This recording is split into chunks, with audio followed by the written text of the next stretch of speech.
quero convidar você para nós orarmos. Vamos buscar a graça, a compaixão e a direção de Deus. Vamos orar então. Deus Todo-Poderoso, Deus querido, Pai amado, Deus Santo, único e verdadeiro, nós queremos exaltar e glorificar o Senhor, engrandecer o Senhor na beleza da Tua santidade. Adoramos o Senhor e nos reunimos em espírito e em verdade para cultuar o Senhor da forma que o Senhor quer ser cultuado, da forma que o Senhor nos ensina que quer receber o nosso culto, que é através da proclamação da Tua palavra. Que cada um que vai participar deste culto cresça um pouquinho mais neste dia, na graça e no conhecimento do Senhor. Aí estaremos verdadeiramente prestando ao Senhor um culto de louvor, de honra, de glória e de adoração. Pedimos, Senhor, que o Senhor fale conosco, que o Senhor nos instrua, que o Senhor nos dê a facilidade do entendimento e a facilidade da proclamação da Tua santa palavra. Ajuda-nos, ó Paizinho querido, fortalece-nos nas nossas fraquezas, perdoa, Senhor, os nossos pecados, e que possamos, ó Pai, agradar o Senhor. Estamos aqui para Te agradar, sabe? Nosso desejo é que quando o Senhor olhe para nós, o Senhor dê um sorriso e o Senhor se alegre em ver a igreja que o Senhor construiu com o seu penoso trabalho, está batalhando pela fé que uma vez por todas nos foi dada. Ajuda-nos então, ó Pai, a proclamarmos o verdadeiro Evangelho. Senhor, ajuda aquelas pessoas que vão ouvir e ver, a entenderem aquilo que está sendo dito, a não, quando forem falar para outros, que não modifiquem aquilo que foi dito, que não levem a sua impressão, mas que levem exatamente aquilo que foi dito e que está na Bíblia Sagrada. Então eu peço, Senhor, que o Senhor nos limpe de todo pecado, de toda falta, de toda fraqueza, que o Senhor nos sustente na Tua poderosa força, que o Senhor nos livre do mal, principalmente da mentira. Esta, Senhor, é a minha oração, com louvor e graça ao Senhor, no nome do Cristo Jesus. Amém.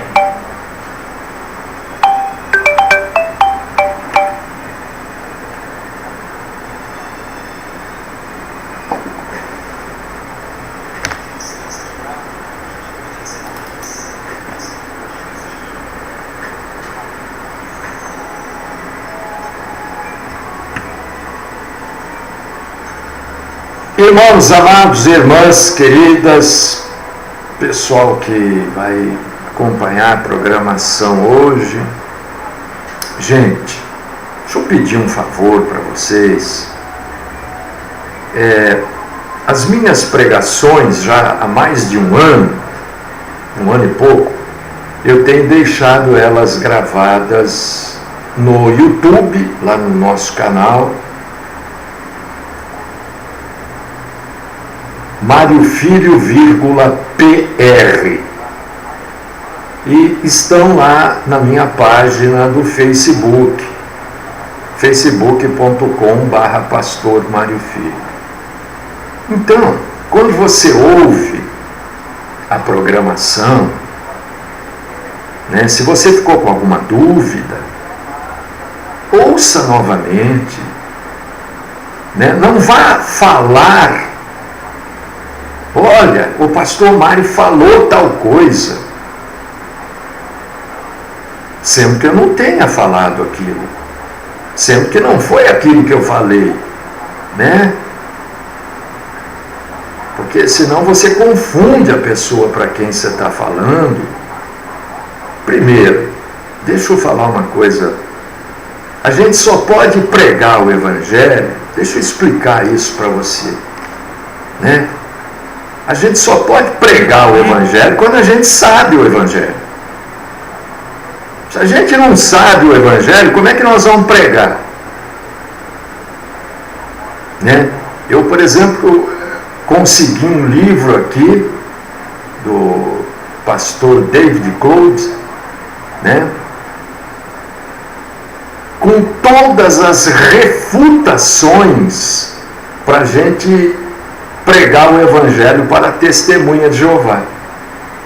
Entendeu? Porque se você não tiver as refutações bíblicas, eles vão convencer você de que eles estão certos. Então a gente só pode levar o Evangelho para as pessoas quando a gente conhece o Evangelho. Senão fica aquela história, um fala o que acha, o outro fala o que pensa, e ninguém fala da Bíblia, né? Então presta atenção no que é dito, estude, medite, leia a Bíblia, depois você se propõe a pregar o Evangelho.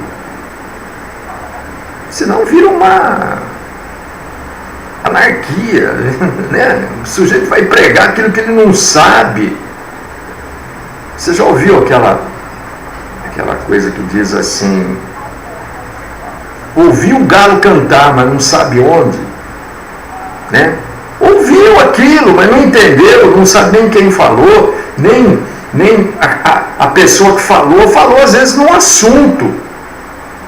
Então, por favor, é o cuidado que eu peço para você, querido irmão, querida irmã, né? Eu sei que todo mundo que quer pregar o Evangelho o faz de boa intenção, né? Mas o caminho do inferno, ele é cheio de boas intenções do lado direito e do lado esquerdo, e é o caminho que leva para o inferno. Tá bom?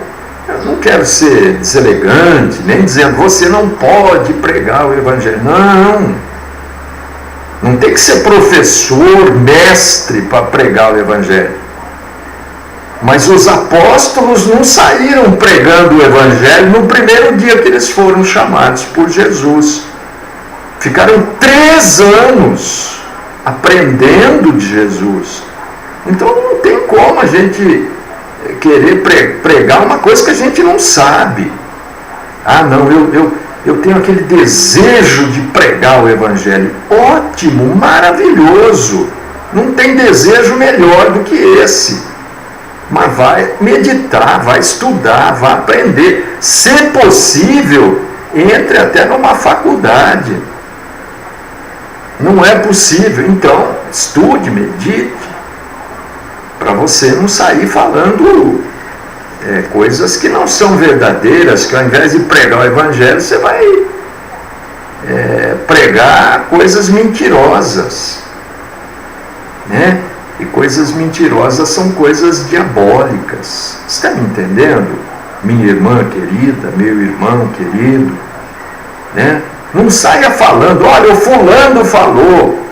Não fale o que o fulano falou, fale o que você leu. Use o que o fulano falou para entender. Leia, compare, medite, né? Na oração estava dizendo assim: eu não sou guru espiritual. Não sou mesmo. Não adianta as pessoas ficarem perguntando o que eu acho. O que eu acho não vale nada. O que eu acho vale o que a Bíblia nos ensina, né? Eu não sou guru espiritual. Eu sou um pregador da palavra, né? Pela compaixão de Deus, porque eu acho que nem isso eu deveria ser.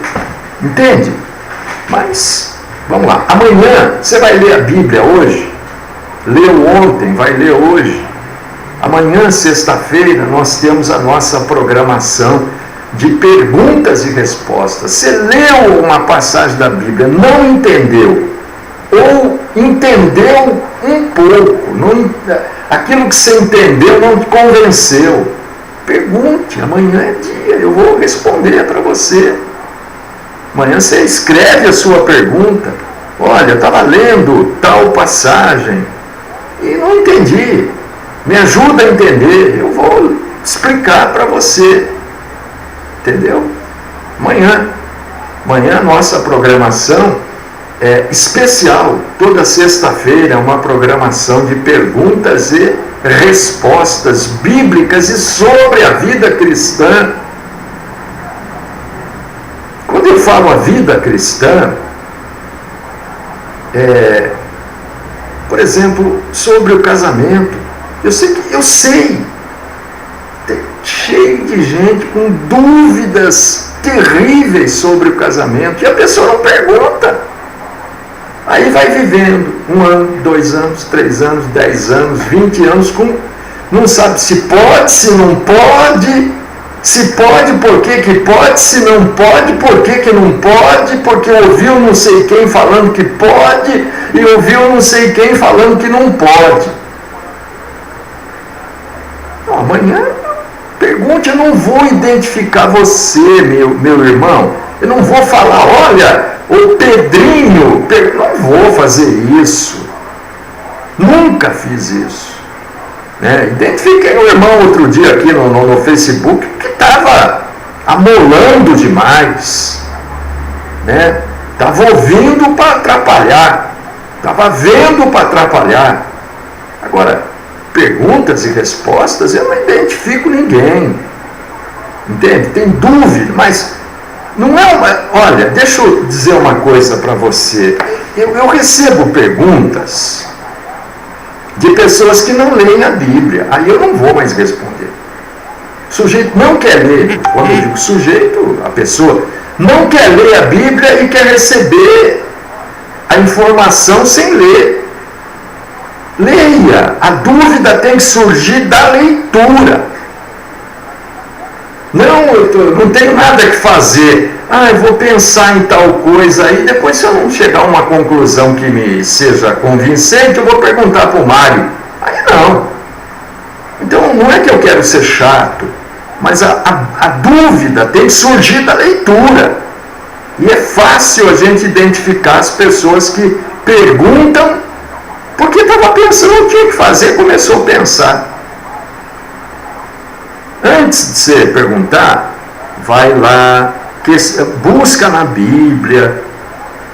Não é isso. Não é. Aí é pergunta. Né? Tem uma dúvida da vida cristã. Por exemplo, só, uma pergunta da vida cristã. Né? Eu posso comer carne? Eu posso doar sangue? É uma pergunta da vida cristã. Né? Eu posso dar uns pega na minha mulher? É uma pergunta da vida cristã. Está entendendo? Que é a vida cristã? Pergunta bíblica. Olha, estou aqui em 2 Pedro, capítulo 2, versículo 7. Aliás, abra sua Bíblia aí, 2 Pedro 2,7, que nós vamos ler. Olha, eu li aqui e não entendi nada, pastor. O negócio ficou mais confuso ainda. Eu li, reli, mas não entendi. Opa, vamos explicar então, tá? Amanhã, hein? Deixa para mandar pergunta amanhã, na hora do programa. Tem gente que manda pergunta, né? Deixa, manda amanhã. Amanhã chega as perguntas, eu abro aqui na hora, mando a referência, respondo aqui, não tem problema. Vamos à palavra de Deus. 2 Pedro, capítulo 2, versículo 7. Está certo aqui, 2, 7? Eu acho que é 3, 7, viu? Deixa eu ver, espera só um pouquinho. Tá, eu escrevi errado aí o título no Facebook, tá? Tá errado. É 2 Pedro 3, 7. Escrevi errado porque eu escrevi aqui errado. Deixa eu ver. Isso. 2 Pedro 3, tem 1 Pedro, 2 Pedro. Não é livro do Pedro, né? Tá cheio. São essas coisas que ontem eu falei dos detalhes, né? Um pastor, por exemplo, que está pregando, pega uma carta e chama de livro, sabe como é que vai pregar se ele não sabe a diferença entre um livro e uma carta? Como é que vai pregar? Então, eu falo isso para você entender essas coisas. As cartas não são livros, são cartas. Cartas de Paulo, carta de João, carta de Pedro, né? Então, a segunda carta de Pedro, lá mais no final da Bíblia, capítulo 3, versículo 7. Cadê você? Está aqui. Você tem a Bíblia? Leia comigo. Mas não posso ler. Tudo bem, ouça, eu vou ler. A Bíblia diz que a fé vem de ouvir. Mas não é ouvir... Como é que chama? Sei lá, essas músicas aí que, meu Deus. De vez em quando passa aqui na avenida, aqui perto de casa... Eu imagino, graças a Deus, umas coisas eu agradeço muito a Deus. Imagina um pai e uma mãe que tem um filho e o sujeito coloca atrás do carro aquelas caixas de som enormes, né? Aí ele pega o carro, coloca o som no último e sai pela rua. E a gente é obrigado a ouvir aquelas fezes, aqueles estercos. Não posso nem chamar de esterco, porque esterco é um negócio útil. A gente pega o esterco e aduba a terra com esterco. As fezes não. São fezes, cocô, que essa gente ouve no último som. E a gente passa, incomoda, atrapalha. Todo mundo é obrigado a ouvir. Às vezes estou com a minha bicicletinha motorizada, para de um lado desses malas. Você quer saber o que é um mala? São esses caras aí que colocam o som do rádio lá no último. Rádio, sei lá como é que chama aquilo. Isso é mala sem alça. Daquelas malas que abrem na rodoviária em dia de chuva, véspera de feriado. Então imagina um pai, uma mãe que tem um filho que faz isso. E aqui perto de casa passa um monte, sabe? Saveiro. Não sei o que esses caras pensam da vida. E umas músicas, gente, que eu vou contar para vocês. Olha, eu gosto de música. Né? Deixa pra lá. 2 Pedro, capítulo 3, versículo 7. Ora, os céus que agora existem e a terra, pela mesma palavra, têm sido entesourados para fogo, estando reservados para o dia do juízo e destruição dos homens ímpios.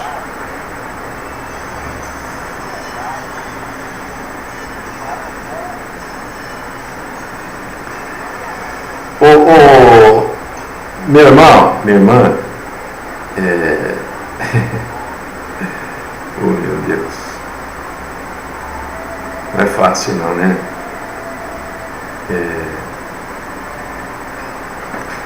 Existe uma das poucas coisas que a Câmara Municipal, quer dizer, nem foi aqui, né? Essa lei surgiu, acho que na capital, e adotaram, que é a tal da lei do pancadão, né?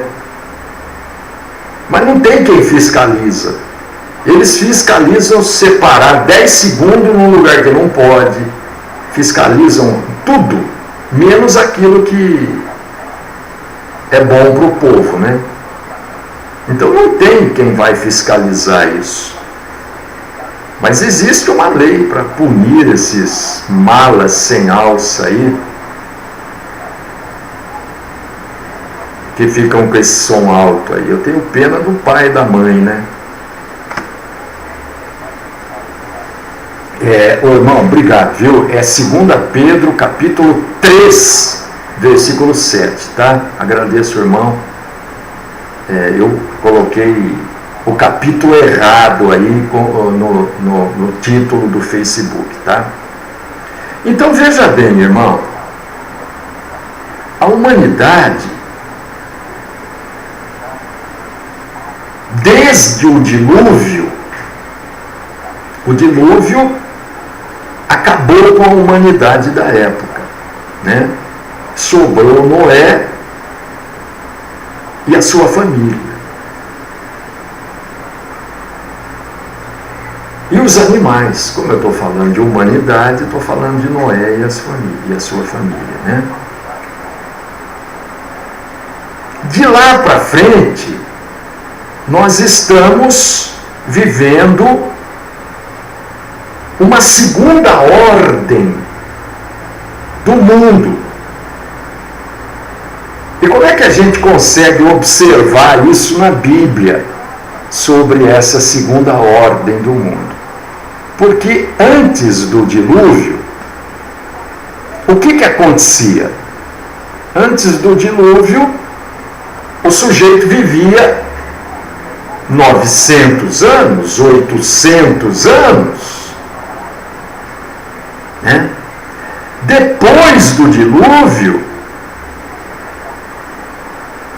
as pessoas não vivem mais do que... Eu estou falando de uma maneira geral, né? De uma maneira geral, 80, né? 75, é a idade. Tem pessoas que vivem até 120? Tem, mas são as exceções. Eu estou falando geral. Depois do dilúvio, a idade baixou muito, né? As pessoas morriam muito cedo. Hoje, as pessoas estão morrendo um pouco mais tarde. Hoje a média de idade subiu bastante. Mas antes do dilúvio, as pessoas viviam 10 vezes mais, tá? E Pedro aqui nesta carta, você vê que eu estava falando na abertura de que a pessoa tem que ler a Bíblia, entender direitinho para depois sair pregando, né? Eu estou falando isso, eu tenho motivos para estar falando isso. E eu quero usar como exemplo o próprio Pedro. Pedro andava ao lado de Jesus. Mas Pedro não era sequer convertido. E o Senhor dá uma dura nele. Quando você se converter... Ele não pregava, ele ficava ouvindo, aprendendo. Pedro, depois da morte, ressurreição, né? Lá no livro de Atos, a gente vê que ele se converte verdadeiramente. E a partir daí, ele começa a pregar. Não foi ele que escreveu essa carta, provavelmente ele ditou a carta. Pedro era um sujeito assim, de pouca instrução, né? Muito provavelmente ele não teria condições de escrever, tá? Mas ele ditou, no mínimo ele falou e alguém escreveu. Isso aqui foi escrito no grego. No grego é Petrus B. Porque diz que é 2 Pedro. Entendeu? E ele defende que haverá, num futuro próximo, o fim do mundo, o fim desse mundo que a gente conhece. Já houve um fim do mundo lá no dilúvio. O mundo que era conhecido daquela época mudou completamente. E Pedro defende que este mundo que nós conhecemos hoje também haverá um fim dele. E ele vai mudar completamente. A terra vai mudar na sua forma, porque haverá um outro cataclisma. Haverá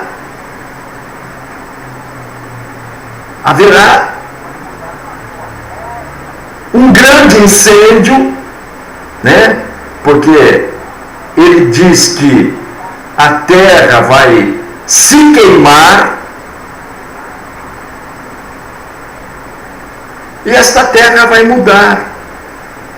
Você sabe que o fogo derrete, né? O fogo aquece e derrete. Quando as coisas são aquecidas, elas derretem.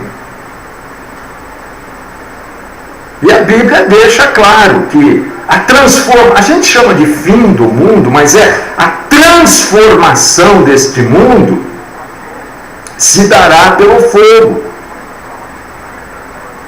E este dia em que isto vai acontecer, isso vai durar um dia, 1 hora, 10 minutos, eu não sei, ninguém sabe. Se isso serão dias, né, centenas de anos que a terra vai queimar, ninguém sabe.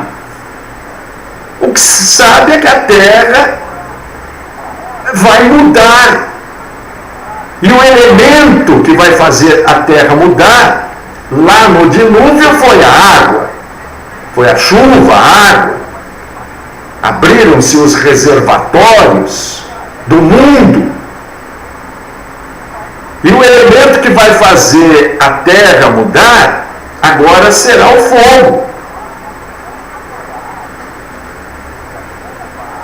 E este fogo, que Pedro cita aqui em 2 Pedro, capítulo 3, versículo 7,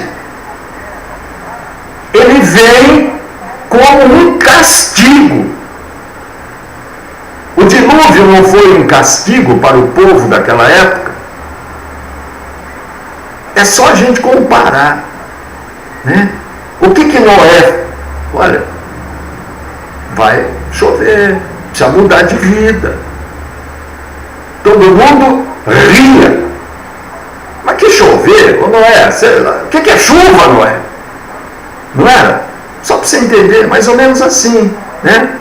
Hoje é igual, não mudou nada. A gente prega sobre fim do mundo, juízo final. A maioria das pessoas não quer ouvir. Já mudou de estação, já está ouvindo forró, sei lá o que aí, não quer ouvir. A maneira de zombar é um pouco diferente, mas a zombaria existe do mesmo jeito. Mas vai acontecer. Ninguém acreditava até o dia que começou a chover. Você tem que entender que o povo não conhecia chuva naquela época. Hoje todo mundo sabe o que é chuva, mas naquela época não.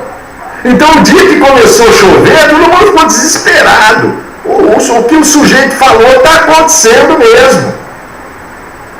E aí Noé falou, opa, vem cá, família para dentro da arca.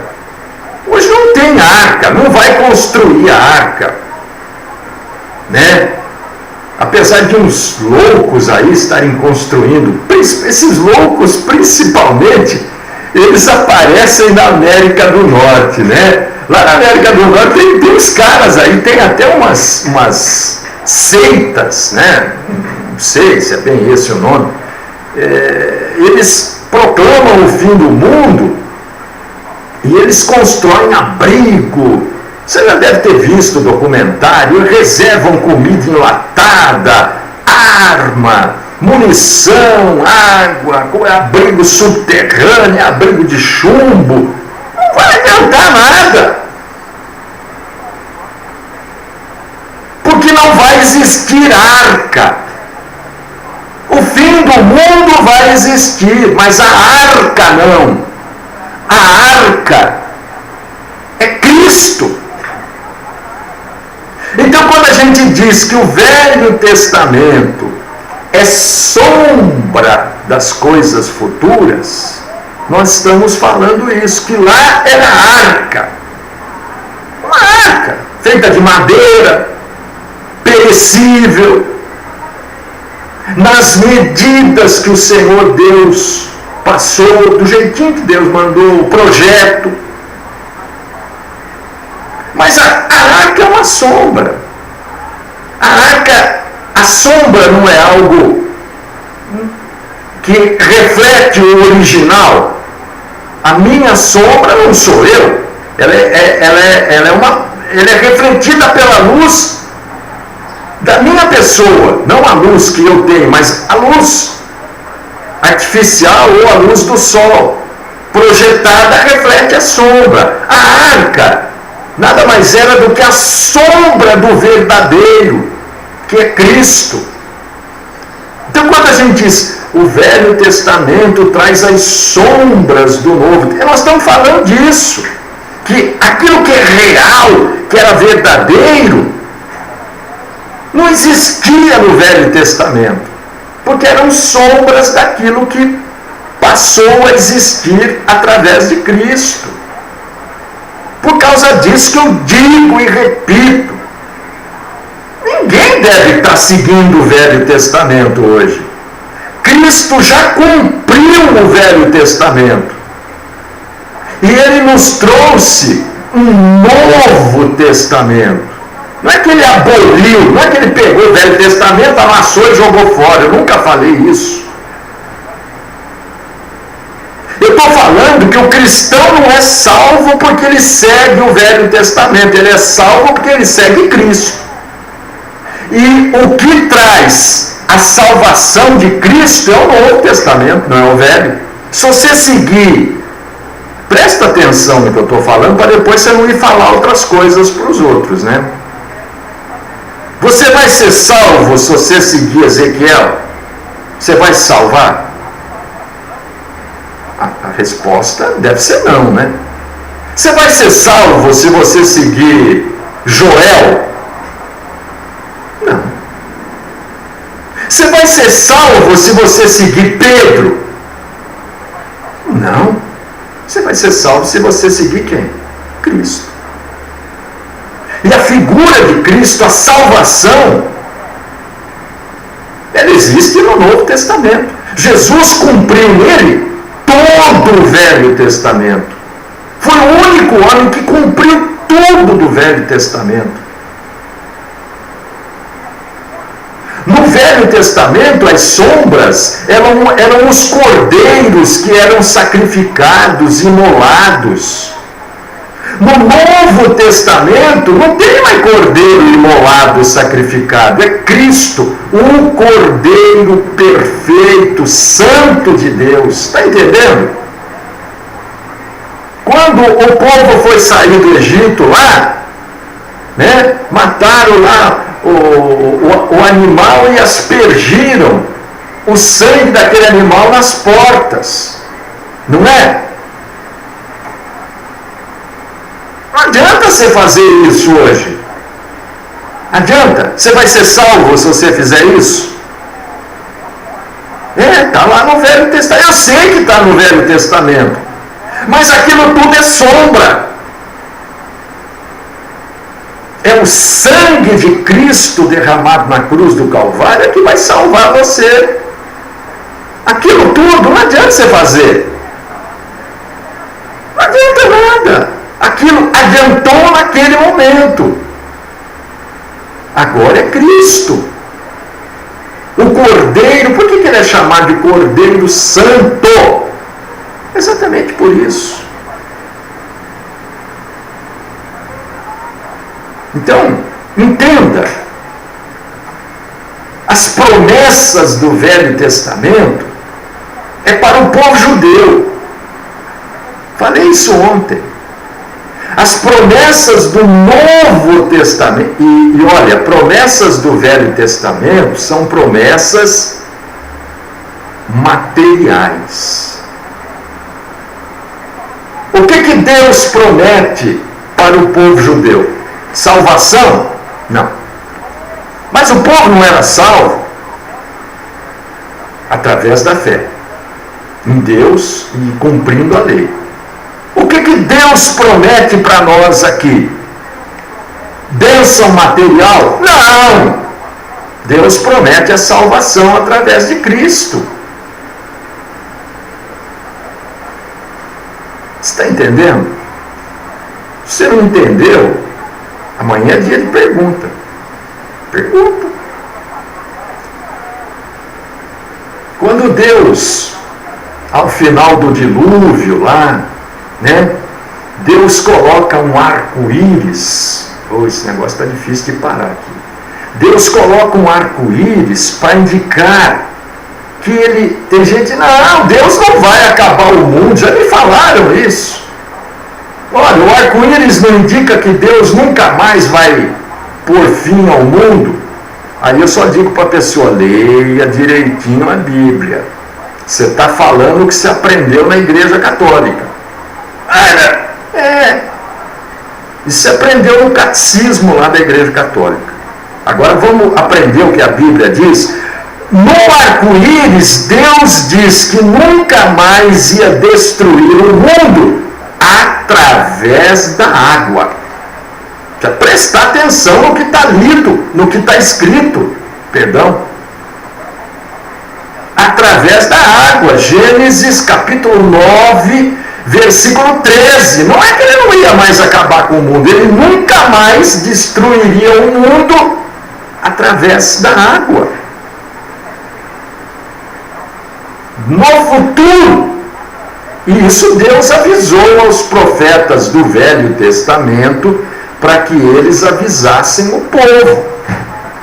Então, quando a gente pega uma profecia desta, por exemplo, de Isaías capítulo 66, versículo 15, por que eu estou citando Isaías? Você acabou de falar, mas está citando Isaías. Claro, para você ver que Deus vem avisando o povo desde o Velho Testamento.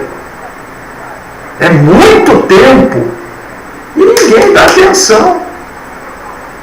Olha, eu não vou mais acabar com o mundo através da água. Agora, quando eu for fazer isso, eu vou acabar através do fogo. Já avisou para Isaías avisar o povo. Isaías falou para o povo, ele cumpriu a missão dele de profeta. Isaías capítulo 66, versículo 15.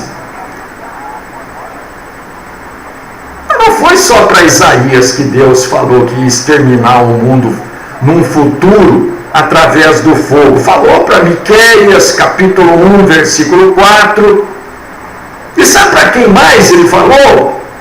Falou para Malaquias, porque eu tenho certeza que a maioria só ouviu Malaquias quando o sujeito vai pedir o dízimo erradamente, porque pedir o dízimo em Malaquias 3,10 é uma das maiores ignorâncias da Bíblia que um pregador pode cometer. Mas Deus falou, Malaquias, avisa o povo lá que mais dia menos dia depois da vinda do Messias, quando inicia-se os últimos tempos, eu vou botar fogo no mundo. Leia Malaquias capítulo 4, versículo 1. Leia Malaquias, aliás, leia, você vai ver Malaquias falando de adultério. Entendeu? Então vai tacar fogo em tudo. Vai queimar tudo.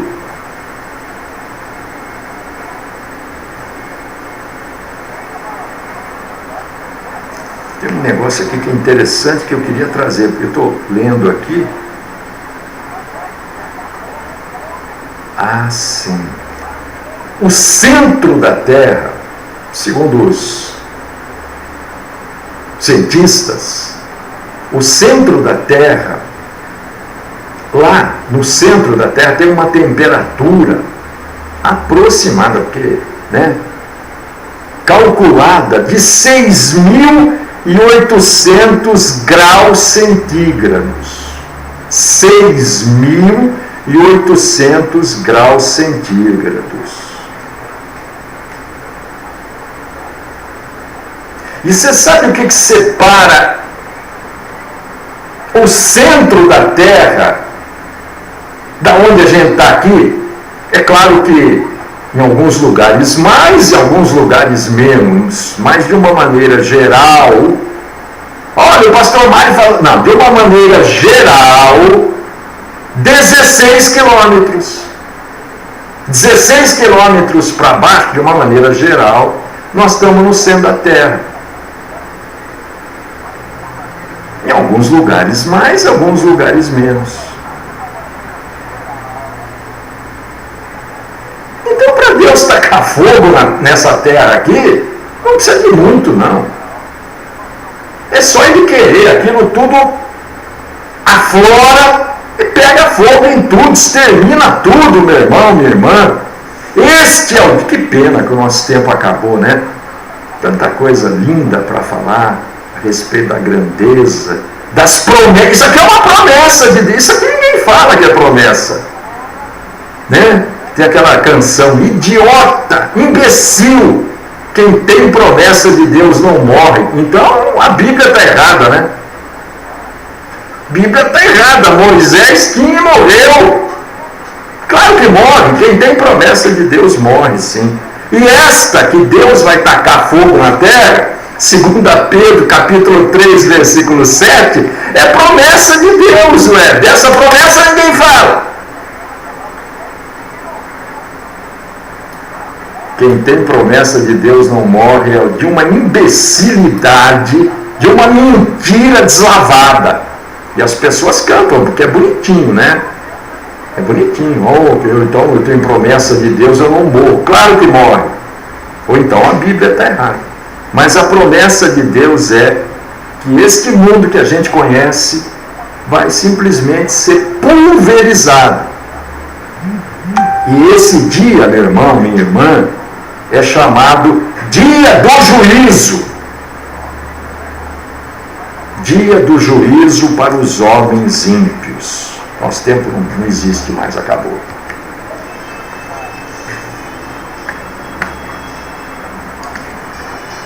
Deus Todo-Poderoso, amado Senhor, nós te glorificamos, te agradecemos por tudo que o Senhor nos ensinou hoje, Pai. Obrigado. Que isso sirva, Senhor, para nós nos mantermos no teu santo caminho, Senhor. Ajuda-nos a não nos desviarmos, a termos na nossa mente que cada palavrinha que está aqui na tua santa palavra vai se cumprir. Cada letra, cada vírgula, cada tio da tua santa palavra vai se cumprir, Senhor.